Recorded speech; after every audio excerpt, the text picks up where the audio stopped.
Now, I want to start off this video by saying that I don't really agree with the older generation way of thinking that nobody should go into debt for college. It's just unreasonable, and I think for the majority of us, we need some kind of student loans in order to further our education.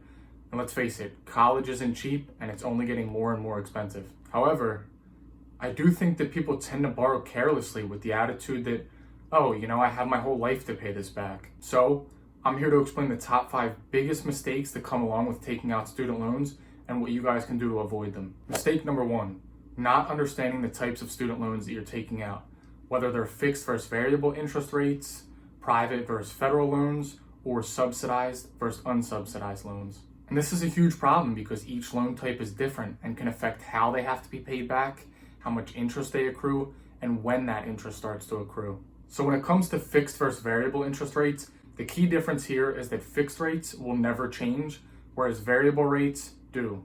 And oftentimes when you go to select these types of loans, they market the variable interest rates loans as being lower. However, this doesn't always mean better because as we're seeing now, as interest rates are going up, anybody that has a variable interest rate student loan, their rates are going up as well. Which brings me to my first tip. In almost all scenarios, it's going to be better to lock in that fixed interest rate loan. That way you don't have to worry about changes in the economy affecting your interest rates. Now next up, we have private versus federal loans.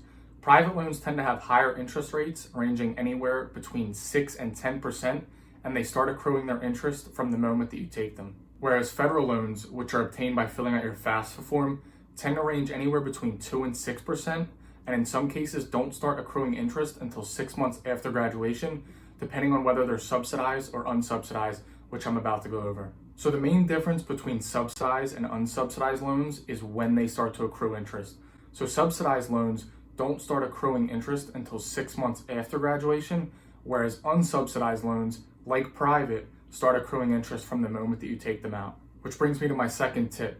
Always take all of the subsidized loans that are offered to you because they have a lower interest rate than private loans and they don't start accruing interest until 6 months after graduation.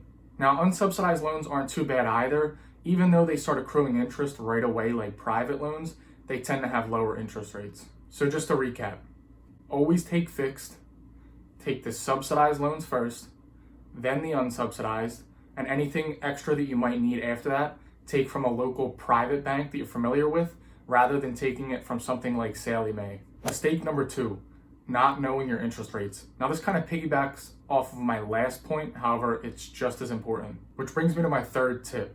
Make sure you know the interest rate when you take the loans and keep track of them all throughout school. This will help you determine which loans to pay back first when it comes time. And remember, you're always going to aim to pay that higher interest rate loan first.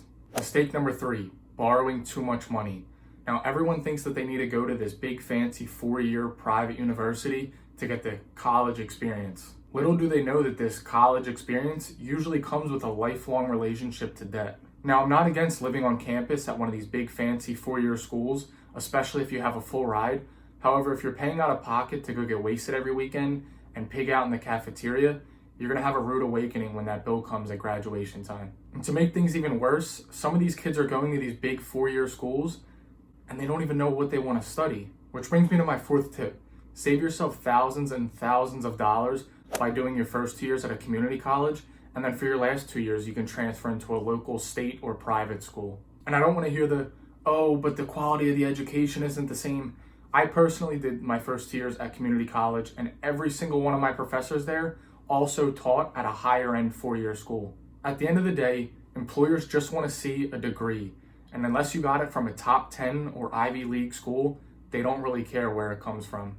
And lastly, if you do decide to do your first 2 years at community and then transfer into somewhere else for your last 2 years, you're still getting the same piece of paper as everybody else who went there all 4 years, except for you're going to end up paying half of the price.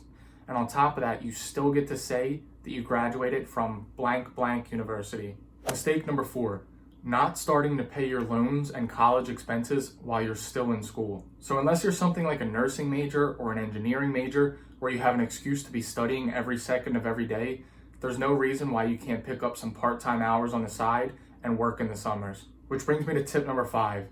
Get a part-time job and start paying some of your college expenses back early. Working just 15 hours a week, you could easily cover the cost of textbooks each semester and probably the interest that's accruing on some of your loans. There's no penalty for paying your loans back early, and you're going to thank yourself come repayment time. Mistake number 5, paying the minimum monthly payment on your loans after graduation. This is probably the most common mistake on this list, and I can't stand when I hear people say, oh, everybody has debt, and they live with that mindset that, oh, I have my entire life to pay this off. Normal people do that. Don't be normal. So let's say your minimum monthly payment is $500 for the next 15 years. If you were able to pay $1,000 a month instead, you could easily cut your payments in less than half, and you would save thousands of dollars in interest. Again, there's no penalty for paying your loans off early, and these loan companies want you to take your time when you pay them back, because then they're going to make more money off of you in the form of interest. Which brings me to tip number 6, pay more than your monthly minimum payment. Every dollar that you can afford to pay early brings you that much closer to financial freedom. So again, just put your head in the sand for the next 1 to 2 years. Cut your expenses as low as possible. Stay at home if possible. Work from home if possible.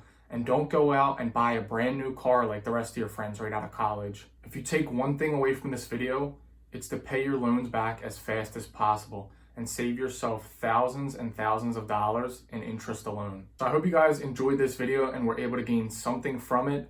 Make sure you guys leave a comment down below if you guys have any more tips on this topic or have any questions on things that I didn't cover. Make sure you leave a like on the video and subscribe to my channel. I do post weekly content. But as always, I will see you guys in the next video.